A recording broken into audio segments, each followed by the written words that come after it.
The myriad of troubles facing the world were front and center at the week-long talks in Marrakesh, Morocco. African nations heard pledges of support, and hosting the first IMF World Bank talks on its soil since 1973 signifies a new chapter of hope. Discussions at the meetings revealed a commitment to shaping new policies that bolster emerging markets. The IMF is also stepping up. Between 2020 and today, the fund has provided about $80 billion through programs, emergency financing, and SDR allocation. 6 countries have also had arrangements approved under the newly launched Resilience and Sustainability Facility, including most recently for Morocco. With its young and vibrant population, the African continent has huge potential.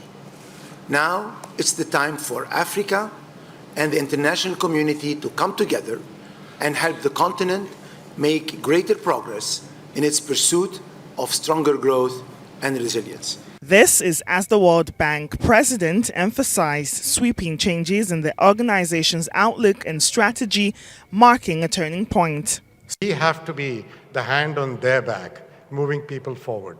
We must be an institution that exports optimism and impact.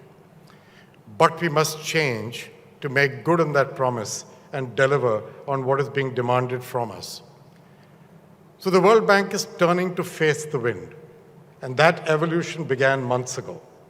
And today there is a new vision and mission for the World Bank, and that is to create a world free of poverty on a livable planet. At the heart of these meetings is the Minister of Finance and Coordinating Minister of the Economy, the leader of the Nigerian delegation.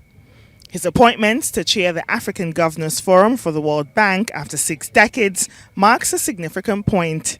In his address, Mr. Wale Edun sheds light on his involvement at the IMF World Bank annual meetings.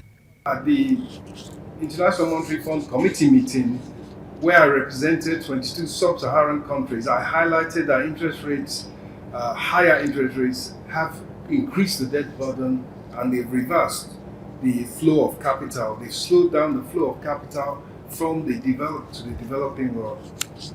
I urged for continued multilateral cooperation to tackle debt challenges, and I also emphasized the strengthening of the IMF Global Financial Safety Net in order to serve the needs, particularly, as I will say once again, the most vulnerable. Whether it's a country or whether it's individuals, the most vulnerable is what has been emphasized as being needy and worthy of help. The minister also highlights where the country's debt situation stands.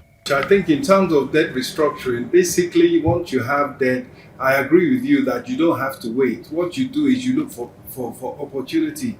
So at any opportunity to maybe lengthen debt, improve the conditions under which that debt is borrowed, one would do so. But we must remember that the world we are in now is a world of high interest rates. That means, if anything, debt is becoming more and more unaffordable.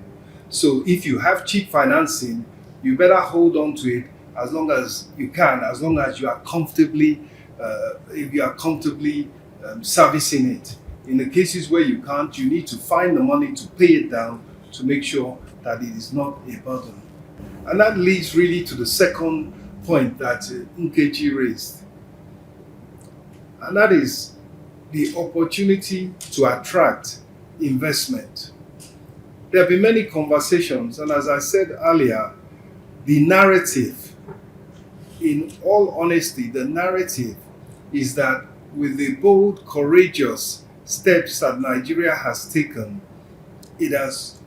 we are now at the forefront, almost number one on people's list when they want to look at where to invest.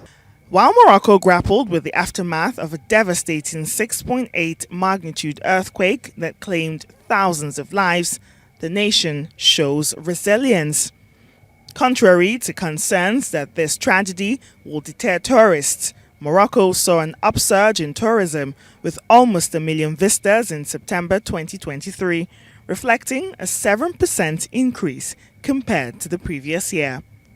Hosting the IMF and World Bank annual meetings allow the country to present its determination to forge ahead, using tourism as a driving force for progress.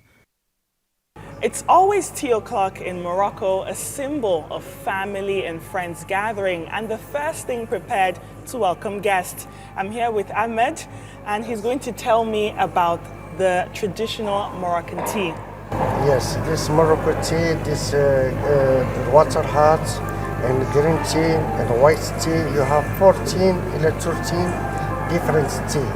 You have the meat, you have the lambar, you have sauce. In white, this ate Morocco. In tea in Morocco, you have this family, you have this friends, you have this marry, you have this party. Anytime you have tea in force every day. In the house, you cook in couscous and tea, and eat meat in tea. Anytime you eat tea, in butter and coke. All right? Welcome Nigeria. All right, there you have it, Ahmed telling us about traditional Moroccan tea. Among the seasoned delegates at these critical meetings, a young participant shone as a symbol of hope for the future. I've been able to ask 2 questions that have really improved my understanding, and have helped me get a little more recognition as the youngest delegate. But that's just not the only thing I wanted. But the other thing I also wanted was for people to learn that children do have a voice and can speak, and children are able to talk about what they're passionate about and everything. And that's a wrap for the 2023 IMF and World Bank annual meetings, with discussions centering on reglobalization, geo-economic shifts, and debt management frameworks. Africa is poised to seize opportunities and fulfill the needs of its people in an evolving world. Reporting from Marrakesh, Morocco, Nkechi Nana, Arise News.